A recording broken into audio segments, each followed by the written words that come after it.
Praise to the lord. ఈరోజు దేవుడు మనకిచ్చినటువంటి వాగ్దానం ఏంటంటే, యాబేలు గ్రంథము 2వ అధ్యాయము 26వ వచనం. నా జనులు ఇక ఎన్నటికిని సిగ్గునందరు. ఆమెన్. ఆయన ప్రజలు, ఆయన నమ్ముకున్నటువంటి ప్రజలు ఎవరైతే ఉన్నారో వారందరూ కూడా ఇంకా సిగ్గుపడే పరిస్థితులకి ఆయన తీసుకొని రాడు. ఆయన నమ్ముకున్న ప్రతి ఒక్కరు కూడా సిగ్గుపడే అవసరము ఉండదన్నమాట. నమ్ముకున్న ప్రతి ఒక్కరిని సిగ్గుపడనివ్వకుండా చేసేటువంటి దేవుడు ఆయన. అయితే మనము సిగ్గుపడవలసిన పరిస్థితి అనేది మన జీవితంలోకి ఎందుకు వస్తుంది? మనము సిగ్గుపడవలసిన పరిస్థితి మన జీవితంలోకి ఎందుకు వస్తుంది? యెషయా గ్రంథము 9వ అధ్యాయము 6వ వచనం. నా దేవా, నా దేవా, నా ముఖము నీ వైపు ఎత్తికొనుటకు సిగ్గుపడి ఖిన్నుడనై ఉన్నాను.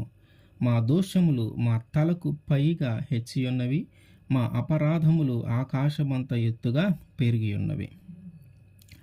ఎందుకు సిగ్గుపడుతూ ఉన్నాడు? ఎందుకు ఆయన వైపు తల ఎత్తలేకపోతూ ఉన్నాడంటే, మన దోషములు మన తలకు పైగా హెచ్చుగా ఉన్నాయంట. మనం చేసినటువంటి దోషము, మనం చేసినటువంటి పాపము మన తల కంటే ఎత్తుగా ఉన్నాయి కాబట్టి తల ఎత్తుకోలేక మనము తల దించుకునే పరిస్థితిలో మనము ఉంటూ ఉన్నాం. మనం చేసిన అపరాధములు, మనం చేసిన దోషములు, మనం చేసిన పాపములు ఆకాశమంతా ఎత్తుగా ఉన్నాయంట. ఈ పాపాన్ని బట్టి, ఈ దోషాన్ని బట్టి మనము తలదించుకోవాల్సిన పరిస్థితి మన జీవితంలో ఏర్పడుతూ ఉంది. అంటే మనము సిగ్గుపడవలసిన పరిస్థితి మన జీవితంలోకి ఎందుకు వస్తున్నాయి అంటే, నీవు చేసిన పాపాన్ని బట్టే నీవు సిగ్గుపడవలసిన పరిస్థితి వస్తూ ఉంది. నువ్వు చేసిన దోషాన్ని బట్టి నువ్వు సిగ్గుపడవలసిన పరిస్థితి వస్తూ ఉంది. మనము చేసినటువంటి వ్యభిచారమును బట్టి, మనం చేసినటువంటి దొంగతనాన్ని బట్టి, మనం చేసినటువంటి మోసాన్ని బట్టి, మనం చేసినటువంటి నమ్మక ద్రోహాన్ని బట్టి, ఇట్లా దేవునికి ఇష్టం లేని కార్యాలు ఏవైతే ఉన్నాయో అవన్నీ చేయటాన్ని బట్టి మనము సిగ్గుపడవలసిన పరిస్థితి మన జీవితంలోకి వస్తూ ఉంది. సామెతల గ్రంథము 18వ అధ్యాయము 13వ వచనం. సంగతి వినకముందు ప్రత్యుత్తరం ఇచ్చేవాడు తన మూఢతను బయలుపరిచి సిగ్గునందును. ఎవరైనా మనకు ఒక విషయాన్ని చెప్తూ ఉన్నప్పుడు వారు పూర్తిగా చెప్పే వరకు మనము వినాల. ఎప్పుడైతే సగము విని మాట్లాడతామో అప్పుడు మన యొక్క మూర్ఖత్వము, మన యొక్క తెలివి లేని తనము బయటపడి మనము సిగ్గుపడవలసిన పరిస్థితి ఏర్పడుతుంది. కాబట్టి ఎదుటివారు ఏదైతే చెప్తా ఉన్నారో అది పూర్తిగా మనము వినాల. దేవుని వాక్యమును మనము పూర్తిగా వినాల. కొంచెము విని దానిని బట్టి మనము మాట్లాడటము, కొంచెం విని దానిని బట్టి మనము ప్రయత్నం చేస్తూ ఉంటే దానిని బట్టి మనము సిగ్గుపడవలసిన పరిస్థితి ఏర్పడుతుంది. అంటే విషయాన్ని మనము పూర్తిగా తెలుసుకోవాలా. మిడిమిడి జ్ఞానంతో మనము మాట్లాడటం కంటే కూడా సైలెంట్గా ఉండటము బెటరు. మనము విషయాన్ని పూర్తిగా వినిన తర్వాత మాట్లాడితే మన యొక్క మూఢత అంటే తెలివిలేనితనము బయటపడకుండా ఉంటుంది. అయితే మరి ఇన్ని పాపాలు మనము చేస్తూ ఉన్నాం, ఈ సిగ్గుపడవలసిన పరిస్థితి మనకు వస్తూ ఉన్నా కూడా కొన్నిసార్లు మనం చేసిన పాపాన్ని మనము గ్రహించలేకపోతూ ఉన్నాం. కొన్నిసార్లు మనం చేసినటువంటి దోషాలను మనం గ్రహించలేకపోతూ ఉన్నాం. కొన్నిసార్లు మన మీద ఉన్నటువంటి శాపాలను మనము గ్రహించలేకపోతూ ఉన్నాం. ఈ సిగ్గుపడే పరిస్థితి, నలుగురిలో తలదించుకునే పరిస్థితి, నలుగురిలో బయటికి వెళ్ళలేని పరిస్థితి మన జీవితంలోకి వచ్చినా కూడా మనము దానిని గ్రహించట్లాంటి సిగ్గుపడవలసిన పరిస్థితి వచ్చినా కూడా సిగ్గు మాలిన ప్రజల్లాగా మనము జీవిస్తూ ఉన్నాం. సిగ్గుపడవలసిన పరిస్థితి మన జీవితంలోకి వచ్చినా సరే సిగ్గు మాలిన వారిగా, సిగ్గు లేని వారిగా మనము తిరుగుతూ ఉన్నాం. ఇర్మియా గ్రంథము 6వ అధ్యాయము 15వ వచనం. వారు తాము హేయక్రియలు చేయుచూ ఉన్నందున సిగ్గుపడవలసి వచ్చెను గాని వారు ఏమాత్రమును సిగ్గుపడరు. అవమానము నొందితమని వారికి తోచలేదు గనుక పడిపోవు వారితో వారును పడిపోవుదురు. నేను వారిని విమర్శించు కాలమున వారు త్రుట్టిల్లుదురని యెహోవా సెలవిచ్చుచున్నాడు. ఏంటి ఇక్కడ కూడా చెప్తా ఉన్నాడు? మనము హేయక్రియలు చేయుచూ ఉన్నందున మనము సిగ్గుపడవలసిన పరిస్థితి మన జీవితంలోకి ఏర్పడుతుంది. అయితే మనము సిగ్గుపడవలసిన పరిస్థితి మన జీవితంలోకి వచ్చినా కూడా మనము సిగ్గుపడట్లేదంట. అవమానపడవలసిన మన జీవితంలోకి వచ్చినా కూడా మనం దాని గురించి అవమానపడేలాగా మనం ఆలోచించట్లేదంట. ఇది ఏముందిలే, ఇది అందరికీ జరిగేదే కదా, ఇది అందరి జీవితాల్లో ఉండేదే కదా, ఇది ఇప్పుడున్న రోజుల్లో ఇంక ఈ మాత్రం కూడా ఉండలేకపోతే ఎట్లా బ్రతుకుతాం మనమని దానిని చాలా టేక్ ఇట్ ఈజీగా మనము తీసుకుంటా ఉన్నాం. ఇది పాపము, ఇది దోషము, ఇది దేవునికి వ్యతిరేకమైన పని, ఇది దేవునికి ఇష్టం లేని పని, ఈ పని చేస్తే దేవుడు శిక్షిస్తాడు, ఈ పని చేస్తే దేవుడు మనకి దూరం అవుతాడు, దేవుని ఆత్మ దూరం అవుతుంది అనే భయము, అనే సిగ్గు మనలో లేదు. అయ్యో, నేను దేవుడికి ఇష్టం లేని పని చేశానే, నేను పాపము చేశానే, దీనివల్ల నేను నరకానికి వెళతానే అనే ఆలోచన, అనే భయము, అనే సిగ్గు మనలో లేదు.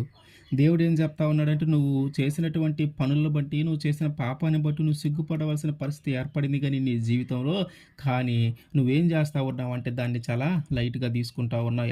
ఏముందిలే, ఇది ఈ రోజుల్లో ఇది కామనే, ఈ రోజుల్లో ఇది అందరూ చేసేది, ఈ రోజుల్లో అందరూ ఇట్లానే ఉంటా ఉన్నారు కదా, ఇక మనం చేస్తే తప్పేముంది అని నీ యొక్క తప్పును నువ్వు కప్పిపుచ్చుకుంటా ఉన్నావు. కానీ ఆ తప్పును బట్టి నువ్వు బాధపడటం కానీ, ఆ తప్పును బట్టి నువ్వు పశ్చాత్తాపడటం కానీ, ఆ తప్పును బట్టి నువ్వు సిగ్గుపడటం కానీ చేయటంలా.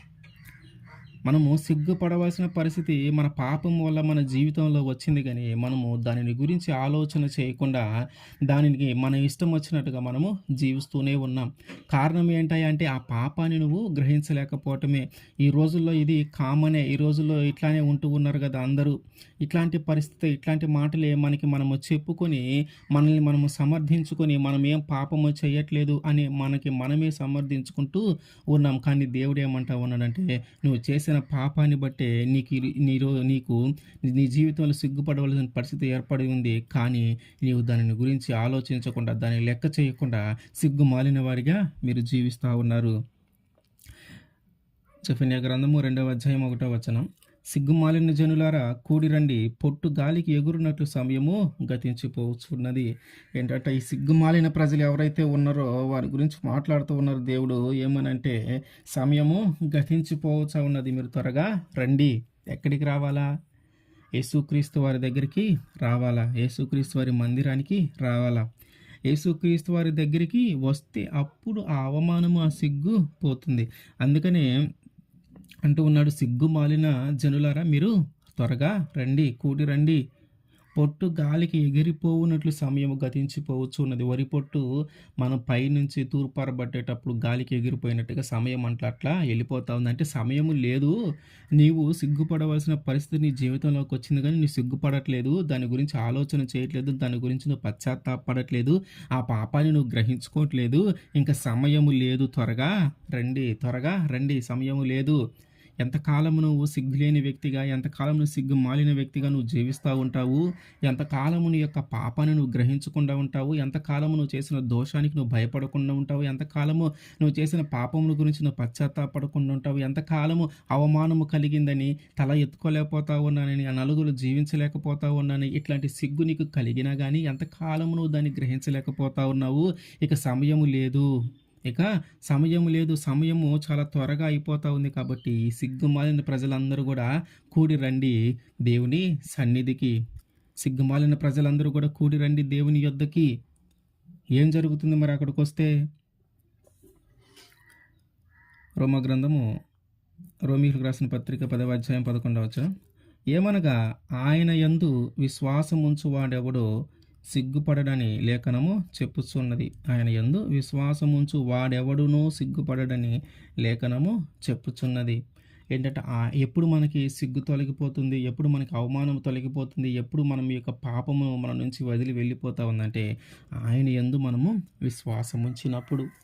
ఏమని విశ్వాసం ఉంచాలంటే మనల్ని దేవుడు సిగ్గుపడే పరిస్థితులకి మనల్ని తీసుకొని రాడు. మనము తలదించుకునే పరిస్థితులకి దేవుడు మనల్ని తీసుకొని రాడు. తల ఎత్తుకునే వారిలాగే దేవుడు మనల్ని ఏర్పాటు చేస్తూ ఉంటాడు, కానీ తల దించుకునే పరిస్థితులకి దేవుడు మనల్ని ఎప్పుడు తీసుకొని రాడు. మనము దీనిని విశ్వసించాలా. దేవుడు ఏం చెప్తా ఉన్నాడంటే, నా జనులు ఎవరైతే ఉన్నారో, నా ప్రజలు ఎవరైతే ఉన్నారో వారిని ఎవరిని నేను సిగ్గుపడే పరిస్థితులకు నేను తీసుకొని రాను అంటూ ఉన్నాడు. కానీ మనం ఏం చేస్తూ ఉన్నామంటే, మనం చేసిన పాపాన్ని బట్టి, మనం చేసిన దోషాన్ని బట్టి మన జీవితంలోకి అవమానము కలుగుతూ ఉంది, కానీ మనము దానిని గ్రహించలేకుండా సిగ్గుమాలిన వారిలాగా మనం జీవిస్తూ ఉన్నాం. అయితే ఇప్పటికైనా ఆ సమయం అయిపోతూ ఉంది. ఇప్పటికైనా మీరు త్వరపడండి. ఆ సిగ్గుమాలిన ప్రజల్లాగా మీరు జీవించకుండా దేవుని యొద్దకు రండి. ఎందుకంటే ఎవరైతే దేవుడి మీద విశ్వాసం ఉంచుతారో, ఎవరైతే దేవుడి మీద నమ్మకం ఉంచుతారో వారిని ఆయన సిగ్గుపడనివ్వకుండా చేస్తాడు. అవమానము వారి జీవితంలోకి రాకుండా చేస్తాడు. భయము వాళ్ళ జీవితంలోకి రాకుండా చేస్తాడు. ఏ ఏ పాపమైతే, ఏ దోషమైతే నిన్ను అవమానపరుస్తూ ఉందో, ఏ నమ్మక ద్రోహమైతే, ఏ పాపమైతే నేను తలదించుకునే పరిస్థితిలోకి నేను తీసుకొని వచ్చిందో, వాటన్నిటిని బట్టి ఆయన నేను తల ఎత్తుకునేవాడిలాగా చేస్తాడు. వాటన్నిటిని నీ జీవితంలో నుంచి తొలగించి, అవమానాన్ని, ఆ పాపాన్ని, ఆ సిగ్గును నీ జీవితంలో నుంచి తొలగించి, తల ఎత్తుకునేవాడిలాగా నిన్ను చేస్తాడు. ఎందుకంటే ఆయన నమ్ముకున్న వారిని తలగానే నియమిస్తాడు కానీ తోకగా నియమించడు.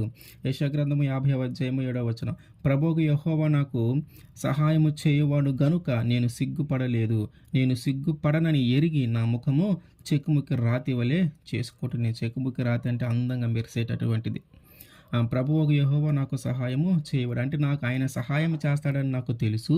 ఆయన సహాయము నాకు ఉంటుందని నాకు తెలుసు. కాబట్టి నేనేం చేస్తా ఉన్నానంటే సిగ్గుపడలేదు.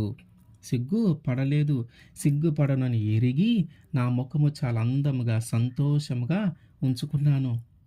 నా ముఖము చాలా అందంగా సంతోషంగా ఉంచుకున్నాడు. సిగ్గుపడే వాళ్ళు ఏంటంటే తల దాచుకుంటూ ఉంటారు. సిగ్గుపడే వాళ్ళు ఏంటంటే తల దించుకొని ఉంటారు. ఆ ముఖము నలుగురికి చూపించుకోవాలన్నా, నలుగురిలో తల ఎత్తి తిరగాలన్నా సిగ్గుపడుతూ, అవమానపడుతూ ఉంటారు. కానీ ఇక్కడ ఏమంటా ఉన్నాడు, నా దేవుని యొక్క సహాయము నాకు ఉంటుంది. ఆయన యందు నాకు విశ్వాసం ఉంది. ఆయన యందు నాకు నమ్మకం ఉంది. ఏమని నమ్మకం అంటే ఆయన ఎప్పుడు కూడా నన్ను తలదించుకునే పరిస్థితులకు నన్ను తీసుకొని రానివ్వడు.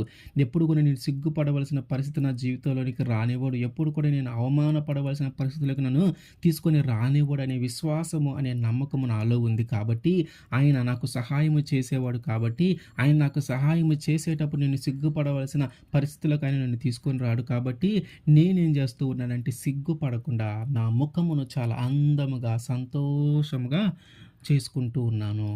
ఆ ముఖము సంతోషంగా, అందముగా, చెకుముకి రాతి వలె ఎప్పుడు ఏర్పడుతుందంటే నీ హృదయంలో, నీ మనసులో ఒక సిగ్గుమాలిన పరిస్థితి అంటే ఒక అవమానము, ఒక బాధ, ఒక పశ్చాత్తాపము నీ జీవితంలో లేనప్పుడు, నీ మనసులో లేనప్పుడు అప్పుడు నీ ముఖము చాలా అందముగా కనపడుతుంది. సంతోషంగా, ఆనందంగా ఉన్నప్పుడు మనము చాలా అందంగా కనిపిస్తూ ఉంటాం. ఇప్పుడు ఏమంటున్నారు, చిక్కుముకి రాతి వలె అందంగా చేసుకుంటూ ఉన్నాను. దానికి కారణం ఏంటంటే నేను సిగ్గుపడవలసిన పరిస్థితి అవసరం లేదు అని. నేను సిగ్గుపడవలసిన అవసరము లేదు. ఎందుకు సిగ్గుపడవలసిన అవసరం లేదంటే నా దేవుడు నాకు సహాయం చేస్తూ ఉన్నాడు. నా దేవుడి మీద నాకు విశ్వాసం ఉంది. నా దేవుడి మీద నాకు నమ్మకం ఉంది. కాబట్టి నేను సిగ్గుపడవలసిన అవసరం నాకు లేదు. అందుకని నా ముఖమును చాలా సంతోషముగా, ఆనందముగా చేసుకొనుచున్నాను. దేవుడు మనకు అదే వాగ్దానం చేస్తూ ఉన్నాడు. నన్ను నమ్ముకున్న ప్రజలు ఎవరైనా సరే వారందరూ కూడా సిగ్గుపడనివ్వకుండా నేను చేస్తాను. వారందరినీ కూడా అవమానం కలగకుండా నేను చేస్తాను. వాళ్ళందరినీ కూడా తల దించుకునే పరిస్థితుల్లోకి నేను తీసుకొని రాను. ఎవరైతే నన్ను నమ్ముకుంటారో, ఎవరైతే నా మీద విశ్వాసం ఉంటారో, ఎవరికైతే నేను సహాయం చేస్తూ ఉన్నానో, ఎవరైతే నా మీద ఆధారపడుతూ ఉన్నారో వారందరూ సిగ్గుపడవలసిన అవసరం లేదు. కాబట్టి వారి యొక్క ముఖము చెకుముకి రాతి వలె అందముగా, ఆనందముగా, సంతోషంగా ఉంటుంది. ఆమేన్.